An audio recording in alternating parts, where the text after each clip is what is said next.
¿Qué pasaría si todo lo que has aprendido sobre tu fe estuviera incompleto? Esta pregunta simple y directa puede parecer provocativa, y lo es, pero tiene un peso que muy pocos tienen el coraje de enfrentar. Porque detrás de las historias que te han repetido, de los sermones decorados y de los dogmas establecidos, hay algo que fue silenciado. Una verdad deliberadamente olvidada en los corredores de la historia. Un capítulo que la propia Iglesia prefirió que fuera enterrado para siempre. Hoy, tú vas a dar un paso hacia lo que fue prohibido, censurado y oculto. Lo que estás a punto de escuchar no proviene de teorías vacías, sino de las páginas mismas de la Biblia. Es una revelación que pone en jaque lo que millones de personas creen que es una verdad absoluta.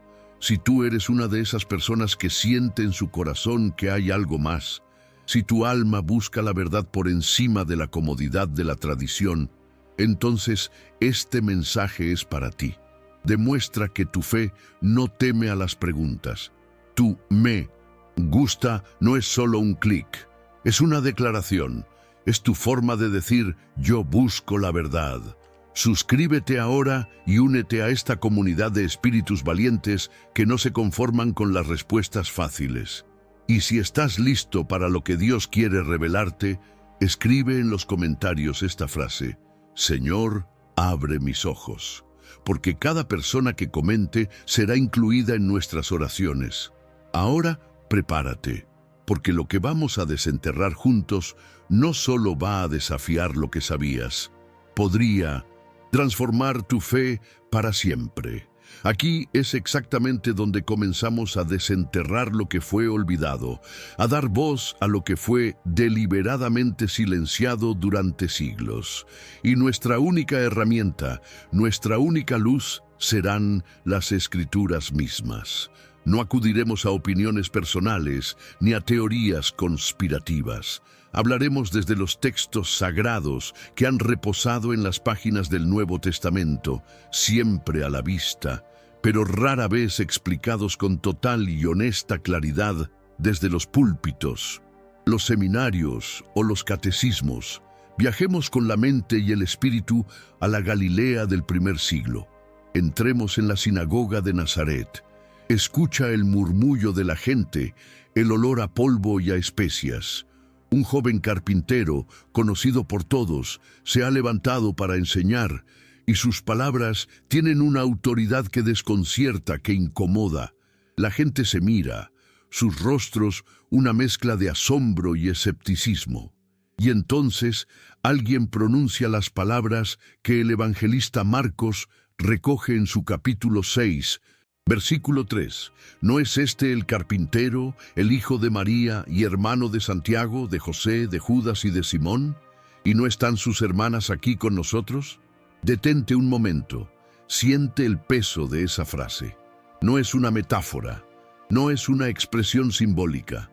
Es el testimonio crudo y directo de un pueblo que conocía a Jesús, no como una figura etérea, sino como un hombre con una familia tangible. Los nombres están ahí: Santiago, José, Judas, Simón, y más aún, el texto confirma la presencia de hermanas, plural, aunque sus nombres, como era costumbre en la cultura patriarcal de la época, no se mencionen. Estamos, sin lugar a dudas, ante la descripción de una familia completa con lazos de sangre que rodean a Jesús. Ahora, viajemos con el evangelista Mateo. Capítulo 13, versículos 55 y 56. La escena es casi idéntica. La misma reacción, la misma pregunta cargada de incredulidad. ¿No es este el hijo del carpintero? ¿No se llama su madre María y sus hermanos Santiago, José, Simón y Judas? ¿No están todas sus hermanas entre nosotros? El patrón se repite. Los mismos nombres, la misma estructura familiar. La misma evidencia de que la autoridad de Jesús era cuestionada precisamente porque su origen era conocido. No era un ser aparecido de la nada. Tenía raíces, un hogar, hermanos y hermanas que vivían, trabajaban y caminaban entre ellos. Para muchos teólogos independientes, arqueólogos bíblicos e historiadores de la antigüedad, la conclusión es obvia. La Biblia dice exactamente lo que parece estar diciendo. Jesús, el Mesías, el Hijo de Dios encarnado, tuvo hermanos de sangre. Entonces, ¿por qué esta verdad tan claramente expuesta produce tanto malestar? ¿Por qué se considera una amenaza? La respuesta nos conduce directamente al corazón de una construcción teológica posterior. La doctrina de la virginidad perpetua de María, la creencia de que ella permaneció virgen antes, durante y después del parto, no es una enseñanza explícita de los evangelios. Se consolidó a lo largo de los primeros siglos, cobrando una fuerza inmensa a partir del Concilio de Éfeso, en el año 431 después de Cristo. Imagina por un instante los salones de Éfeso, el aire denso por el debate, las túnicas de los obispos, el choque de ideas y también de intereses políticos y eclesiásticos. Fue allí donde a María se le proclamó oficialmente Theotokos, es decir, Madre de Dios. Este título, cargado de un peso teológico monumental, trajo consigo la necesidad de construir una imagen de pureza absoluta. La idea de que esta mujer, elevada a un pedestal casi divino, hubiera tenido más hijos, una vida conyugal normal, se volvió, para los arquitectos del catolicismo institucional, simplemente inaceptable. No porque la Biblia lo prohibiera, sino porque no encajaba con el ideal de pureza ascética que querían proyectar sobre ella. Fue mucho más conveniente, mucho más estratégico, comenzar a enseñar que los hermanos de Jesús eran en realidad primos. Una tesis defendida por San Jerónimo, el traductor de la Biblia al latín, o que eran hijos de un matrimonio anterior de José, una idea popularizada por Orígenes de Alejandría. Pero ambas teorías son exactamente eso, interpretaciones posteriores. Son intentos de armonizar el texto bíblico con un dogma que se desarrolló siglos después. Lingüísticamente, la tesis de los primos es frágil. El griego koiné, el idioma original del Nuevo Testamento, tiene una palabra específica para primo, anepsios, y otra para hermano, adelphos. Los evangelistas usaron consistentemente adelphos. ¿Te das cuenta de lo que esto significa? La verdad bíblica fue reinterpretada no por inspiración divina, sino por conveniencia doctrinal. El texto decía una cosa, pero la tradición necesitaba que significara otra. Y en esa brecha se creó una distancia entre la palabra revelada y la enseñanza oficial. Vayamos aún más profundo. El Evangelio de Juan, en el capítulo 7, versículo 5, nos ofrece un vistazo a la dinámica íntima y dolorosamente humana de esta familia, pues ni aun sus hermanos creían en él. Este versículo es una daga en el corazón de cualquier imagen idealizada. No solo existían, sino que dudaban de él. Lo veían quizás como un soñador, un idealista, un hermano que estaba llevando las cosas demasiado lejos. Esto nos muestra a un Jesús más cercano, más nuestro. Un Jesús insertado en una familia común, enfrentando los mismos conflictos, rechazos y malentendidos que cualquiera de nosotros puede vivir. Un Mesías con hermanos incrédulos, que curiosamente tras la resurrección se convertirían en pilares de la iglesia primitiva. Es el caso de Santiago, ampliamente reconocido por la historia como Santiago el Justo, el líder de la comunidad cristiana de Jerusalén, una figura de autoridad citada en los Hechos de los Apóstoles y por el propio San Pablo. Y es Pablo quien asesta el golpe definitivo a cualquier interpretación simbólica. En su carta a los Gálatas, capítulo 1, versículo 19, escribe con una claridad meridiana: no vi a ningún otro de los apóstoles, sino a Santiago, el hermano del Señor. No dice el primo del Señor. No dice el seguidor espiritual, dice palabra por palabra, el hermano del Señor. Aún con esta montaña de evidencia textual, muchos prefieren aferrarse a las interpretaciones alternativas para preservar la imagen construida durante siglos de doctrina. Pero el verdadero buscador de la verdad no huye de estas tensiones. Al contrario, las abraza porque sabe que en 1900 ellas reside una comprensión más honesta y completa. Cuando la Biblia habla de hermanos y hermanas, repetidamente, con nombres propios, de forma directa y en múltiples fuentes independientes, no podemos simplemente ignorarlo como si fuera un detalle irrelevante. La pregunta, entonces, ya no es si la Biblia habla de los hermanos de Jesús. Eso está más que probado. La verdadera pregunta es, ¿por qué fue esto barrido debajo de la alfombra? ¿Por qué se trató con silencio, incomodidad y censura? Y la pregunta más inquietante de todas, ¿qué más pudo haber sido oculto, distorsionado o reescrito a lo largo de la historia? Quizás te preguntes si estas verdades pueden sacudir tu fe, pero una fe que se derrumba ante la verdad no es fe, es costumbre. La verdadera fe no teme a la verdad, la abraza, porque la verdad, como dijo el propio Cristo, es lo único que nos hará libres. Si has llegado a este punto, no es por casualidad. Tu espíritu está buscando algo más. Dios te ha traído a esta reflexión porque quiere abrir tus ojos, y es por eso que existimos, para escudriñar lo que fue borrado, para confrontar el silencio, para revelar, basados en la Biblia misma, los secretos que lo cambian todo. Ahora, la pregunta es para ti. ¿Qué significan estos textos para tu fe? El hecho de que Jesús tuviera hermanos de sangre, como lo atestiguan Marcos, Mateo, Juan y Pablo, ¿lo acerca o lo aleja de él?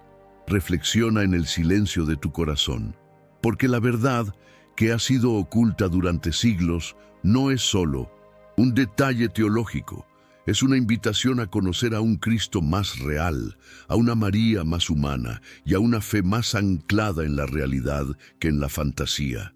La razón detrás del ocultamiento de esta verdad bíblica es una historia sobre el poder, la imagen y el miedo. Un miedo a que la humanidad de la Sagrada Familia pudiera de alguna manera contaminar su divinidad. A lo largo de los siglos, la imagen de María fue transformada. De la joven judía valiente y humilde elegida por Dios, pasó a ser un símbolo casi inalcanzable de pureza, castidad y perfección espiritual, una figura intocable, incluso por la propia naturaleza de la maternidad y la vida conyugal. Esta construcción no se basó únicamente en la Biblia, sino en siglos de tradición religiosa, dogmas impuestos y decisiones conciliares. La presencia de otros hijos de hermanos y hermanas de Jesús amenazaba de muerte esta imagen idealizada, porque si María tuvo una vida matrimonial normal con José después del nacimiento milagroso de Jesús, algo que la ley y la cultura judía no solo permitían, sino que fomentaban, entonces ya no encajaría en el molde sagrado fabricado por los teólogos de la antigüedad tardía. Dejaría de ser la Virgen perpetua y se convertiría en lo que realmente fue. Una mujer extraordinaria, sí, pero también una mujer real, humana, una esposa y una madre en el sentido más completo de la palabra. Y esto, para una iglesia que en ese momento histórico buscaba desesperadamente símbolos de perfección y superioridad moral para competir con las filosofías paganas, era un escándalo, un riesgo, un problema doctrinal que debía ser neutralizado. El problema nunca fue la Biblia. La Biblia está ahí, diciendo lo que siempre ha dicho. El problema fue la necesidad de construir una narrativa, una imagen controlada de la fe, donde todo debía ser simbólico, idealizado, perfecto, incluso si para ello había que barrer ciertas verdades debajo de la alfombra. Este intento de control narrativo no solo afectó la percepción de María, Nos afecta a todos, porque al convertir la fe en una colección de símbolos intocables, la Iglesia institucional, en su faceta más política, alejó a la gente de la realidad cruda y hermosa de la Biblia, del drama humano, de la belleza de la imperfección redimida por la gracia de Dios. Detrás de este ocultamiento se esconde un mecanismo mucho mayor: el control sobre lo que puede y no puede ser cuestionado. Cuando afirmas que la evidencia bíblica sugiere que María tuvo otros hijos, no solo estás discrepando con un dogma, estás desafiando una estructura completa de autoridad que se erigió sobre la base de que solo ella podía interpretar correctamente las Escrituras. Estás abriendo una fisura en lo que se nos presentó como un muro intocable, y es precisamente por eso que, a lo largo de la historia, muchos que se atrevieron a plantear esta verdad fueron reprendidos, silenciados e incluso perseguidos. Uno de los casos más emblemáticos es el de Elvidio, un escritor cristiano del siglo IV, que defendió abiertamente que María tuvo más hijos con José después del nacimiento de Jesús. Para él, el texto bíblico era claro, y no había razón para forzar interpretaciones alegóricas. Su obra provocó una reacción furibunda de San Jerónimo, quien escribió un tratado completo para refutarlo. Y nótese, Elvidio no negaba la concepción virginal de Cristo. Simplemente afirmaba que después de ese evento milagroso, María y José tuvieron una vida matrimonial común, y aún así fue tildado de hereje.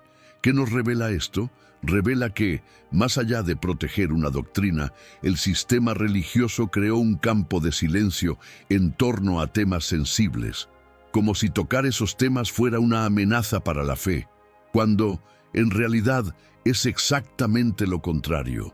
La verdadera fe no necesita protegerse con la censura.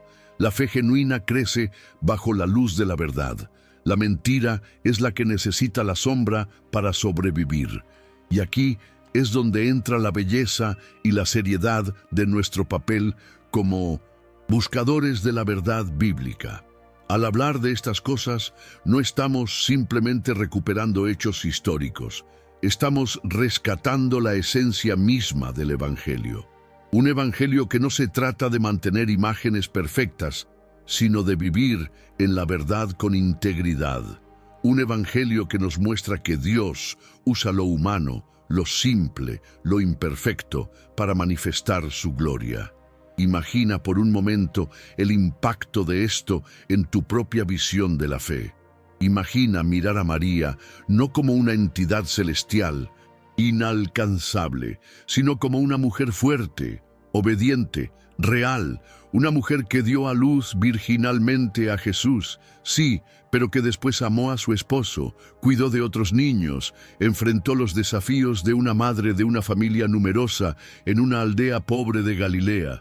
Esto no disminuye su importancia, la magnifica, la hace un modelo aún más poderoso para nosotros. Pero para llegar a esta comprensión se necesita coraje. El coraje de ir más allá de lo aprendido en los catecismos. El coraje de investigar las raíces de las tradiciones. El coraje de aceptar que la verdad puede ser incómoda, pero siempre, siempre es liberadora. Porque cuando uno se da cuenta de que la fe ha sido moldeada no solo por la palabra, sino también por decisiones políticas, intereses administrativos y miedos institucionales, comienza a comprender la inmensa responsabilidad que tenemos al volver a la fuente original, a la Biblia, al texto sagrado, a lo que Dios reveló y que tantos hombres han intentado recalibrar a lo largo de 1900 la historia, y se ocultaron algo tan fundamental como la estructura familiar de Jesús. ¿Qué más se ocultó? Si pudieron reinterpretar partes tan claras de los evangelios por conveniencia doctrinal, ¿cuántas otras verdades fueron borradas, distorsionadas, enterradas bajo capas y capas de tradición? Es en este punto de nuestro viaje donde entramos en un territorio aún más profundo, más olvidado y rodeado por un silencio aún más espeso, el universo de los evangelios que no llegaron al canon. Los escritos prohibidos. Los textos que fueron considerados demasiado peligrosos para que el pueblo los leyera. Sí, hubo otros evangelios. Esto no es una invención moderna ni una teoría de la conspiración. Es un hecho histórico, probado por documentos reales, por descubrimientos arqueológicos que han sacudido los cimientos de la teología tradicional. Manuscritos antiguos, conservados durante siglos en las sombras de bibliotecas monásticas, en cuevas del desierto o, según se dice, en los propios archivos secretos del Vaticano. Estos textos, a menudo llamados apócrifos, un término que significa oculto, narran aspectos de la vida de Jesús, de María, de sus discípulos, que fueron considerados demasiado radicales, demasiado subversivos para el sistema que estaba tomando forma. Entre ellos se encuentran el Evangelio de Tomás, el de Felipe, el de María Magdalena, el de Pedro e incluso el de Judas. Todos existieron, todos fueron leídos y circularon entre las primeras comunidades cristianas. Muchos de ellos fueron considerados legítimos por los primeros seguidores de Jesús, pero con el avance de la Iglesia institucional y la centralización del poder doctrinal en Roma, estos textos fueron siendo excluidos uno por uno. ¿Por qué? La respuesta, una vez más, tiene que ver con el control. Estos evangelios prohibidos a menudo presentan una enseñanza más espiritual que institucional, más interna que externa, más liberadora que dogmática. Hablan de un Jesús que enseña no solo con milagros y parábolas, sino con una sabiduría mística, con revelaciones íntimas sobre el reino de Dios que se encuentra dentro de nosotros. Hablan de una fe que libera de los sistemas, que rompe las jerarquías, que empodera al individuo para tener un acceso directo a la luz de Dios, sin necesidad de un intermediario religioso. Y esto, para los líderes de los siglos III y IV, era inaceptable, porque una fe que libera al individuo también le quita el control a la institución, una fe que enseña que el reino de Dios está dentro de nosotros, amenaza toda la estructura basada en templos, rituales, cargos eclesiásticos y obediencia ciega. Era mucho más conveniente mantener solo los evangelios que reforzaban la autoridad central, la estructura jerárquica y la necesidad de la mediación de la Iglesia. Los otros, aquellos que llamaban a un despertar de la conciencia espiritual directa, fueron rechazados, prohibidos, quemados, clasificados como herejía, pero sobrevivieron. Durante siglos, se pensó que estaban perdidos para siempre, hasta que en 1945, cerca del pueblo de Nag Hammadi, en Egipto, un campesino descubrió una colección de códices de papiro escondidos en una vasija. Eran estos textos prohibidos. Fue como abrir un cofre del tesoro que había estado sellado durante casi 2 milenios. De repente, el mundo vio que los primeros cristianos no tenían una única forma de ver a Jesús. Tenían varias miradas, varias perspectivas, y que la narrativa oficial que nos llegó con 4 evangelios fue, en realidad, el resultado de una selección, una edición realizada en medio de una disputa de poder. El Evangelio de Tomás, por ejemplo, contiene más de 100 dichos atribuidos a Jesús, muchos de ellos profundamente desafiantes. No narra milagros ni la crucifixión, sino que presenta a un Jesús que invita a la búsqueda interior, al autoconocimiento como camino para encontrar el reino. Una de sus frases más famosas dice: «El reino de Dios está dentro de ti y a tu alrededor». Una declaración tan poderosa como peligrosa para una iglesia que quería centralizar ese reino entre sus propios muros. El Evangelio de María Magdalena, por otro lado, presenta a esta figura femenina como portadora de profundas revelaciones, colocándola como la discípula que entendió las enseñanzas secretas de Jesús mejor que los propios apóstoles varones. ¿Te imaginas el impacto de esto en una época dominada por un patriarcado religioso absoluto? Fue considerado inadmisible y fue borrado. Y todo esto nos lleva de vuelta a la misma pregunta que resuena una y otra vez. Si ocultaron a los hermanos de Jesús, si ocultaron evangelios enteros, ¿qué más ocultaron? ¿Cuántas verdades siguen aún encerradas en archivos de acceso restringido? ¿Qué conocimiento permanece bloqueado detrás de puertas blindadas mientras al pueblo se le siguen dando migajas de la verdad? Comprender lo que se hizo en el pasado nos permite darnos cuenta de lo que se sigue haciendo ahora. La censura y el silencio no quedaron atrás, pero algo está sucediendo. Un despertar, una inquietud, un movimiento espiritual está siendo activado y tú eres parte de él. La verdad está regresando, los sellos se están rompiendo, los ojos se están abriendo. La historia oficial no es toda la historia. La Biblia no es falsa, pero la forma en que fue presentada fue incompleta, seleccionada, adaptada. Y ahora que tus ojos han sido abiertos al hecho de que algo tan esencial ha sido silenciado, la pregunta inevitable debe surgir desde lo más profundo de tu ser. ¿Estás dispuesto a confrontar lo que siempre has creído? No es una pregunta ligera. Lleva el peso de la responsabilidad. Requiere una postura interior, porque no se trata de cambiar una opinión, sino de enfrentar un sistema que durante generaciones nos moldeó para creer sin cuestionar, para repetir sin investigar, para aceptar sin discernir. Se trata de mirar hacia adentro y darse cuenta de que muchas de nuestras convicciones más profundas fueron construidas sobre medias verdades, sobre símbolos idealizados y doctrinas manipuladas. Y duele porque mueve los cimientos. Nos obliga a admitir que tal vez se nos enseñó más a obedecer la tradición que a escuchar la voz pura de la palabra. Y esto genera resistencia, porque estamos condicionados a asociar la fe con la seguridad, con la certeza absoluta. Pero la verdadera fe no es la ausencia de duda. La verdadera fe no se alimenta de la rigidez, se alimenta del movimiento. Respira en las preguntas. Crece cuando es desafiada. Madura cuando es puesta a prueba por nuevas luces que, lejos de apagarla, la hacen brillar con más intensidad. ¿Sientes esa incomodidad ahora?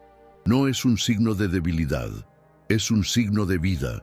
Es la señal de que tu fe está saliendo de la inercia de la religión para entrar en el territorio vivo de la revelación. Y sí, requiere coraje, porque la verdad, cuando llega con fuerza, no nos deja donde estamos. Nos saca del lugar seguro, nos obliga a salir del templo de las certezas para enfrentar el desierto de las preguntas. Pero es en el desierto donde Dios habla. Fue en el desierto donde Moisés escuchó la voz en la zarza ardiente. Fue en el desierto donde Elías encontró la suave brisa de la presencia divina. Fue en el desierto donde Juan el Bautista preparó el camino del Mesías. El desierto es incómodo, pero es el lugar de la cita. Es el lugar donde las verdades enterradas por el polvo de la religión recuperan su voz, su luz y su dirección. Y tú estás ahora en ese lugar, en ese punto exacto donde la fe tradicional comienza a ser cuestionada y una nueva fe, más sólida, más bíblica, más viva, comienza a nacer. Pero solo nacerá si tú lo permites, solo nacerá si decides enfrentar la pregunta que tantos evitan. Y si parte de lo que me contaron no era toda la verdad, mi fe lo soportaría. Estoy listo para un fundamento nuevo, más alineado con la palabra y menos controlado por los hombres. Después de saber que los hermanos de Jesús fueron ocultados, después de descubrir que evangelios enteros fueron borrados, Después de comprender que hubo otras voces en los primeros siglos que fueron silenciadas, quemadas, prohibidas, después de todo esto, es imposible regresar al mismo tipo de fe. La semilla de la verdad ha sido plantada dentro de ti y crecerá cada vez que abras la Biblia con más cuidado, crecerá cada vez que escuches una predicación y te preguntes, ¿pero está eso realmente escrito así? Crecerá cuando te des cuenta de que hay un Dios que no teme a tu duda, que no se ofende con tu pregunta, que no se esconde detrás de rituales y dogmas, sino que se revela a quienes tienen hambre y sed de justicia y de verdad. Quizás hasta ahora has vivido una fe heredada, la fe de tus padres, de tus abuelos, de tu cultura, pero ahora ha llegado el momento de construir tu propia fe. No la fe del sistema, sino la fe que nace del Espíritu hablando a tu espíritu, diciendo, yo soy el camino, la verdad y la vida. No el símbolo, no el ritual, la verdad. Y tú debes decidir si estás listo para seguirla, incluso cuando te aleja de las estructuras conocidas, incluso si te llaman interrogador o rebelde. Porque ahora que has visto lo que se ha ocultado, ahora que has sentido el peso de la manipulación doctrinal, necesitas tomar una decisión. No para negar por negar, sino para enfrentar, investigar, orar y dejar que el Espíritu Santo te guíe. Porque hay mucho más por venir, hay textos por revelar, nombres por rescatar, conexiones por exponer. Tú estás aquí porque eres parte de este momento profético, un tiempo en que los hijos de Dios están regresando a las raíces de la palabra para reconstruir la fe sobre la verdad, no sobre la apariencia, la fe que arde como un fuego vital. Y así, amigo, amiga, llegamos al final de este viaje. Pero en realidad, esto no es un final, es un nuevo comienzo. Lo que hemos compartido hoy no son solo palabras o datos históricos, es una semilla de curiosidad, de discernimiento, plantada en el terreno fértil de tu corazón. Quizás, a partir de ahora, cuando mires tu fe, la veas con otros ojos. No con menos devoción, sino con más profundidad, con más verdad. Tal vez te des cuenta de que las preguntas no debilitan la fe, al contrario, la hacen más fuerte, más personal, más tuya. Y ese es el regalo más grande que podemos recibir, una fe que no se hereda, sino que se conquista. Quiero que sepas que no estás solo en esta búsqueda. Somos una comunidad de almas que sentimos que hay algo más allá de lo que siempre nos contaron. Tú ya eres parte de esto. Si este viaje ha significado algo para ti, si ha encendido una luz en tu interior, déjame un me gusta. Es la forma más sencilla de decir gracias y de ayudar a que este mensaje llegue a más personas como nosotros. Y si no quieres perderte el próximo paso de este camino, suscríbete, porque lo que viene es aún más profundo. Antes de irte, me encantaría leerte. Cuéntame en los comentarios, ¿qué idea, qué sentimiento te llevas de este video?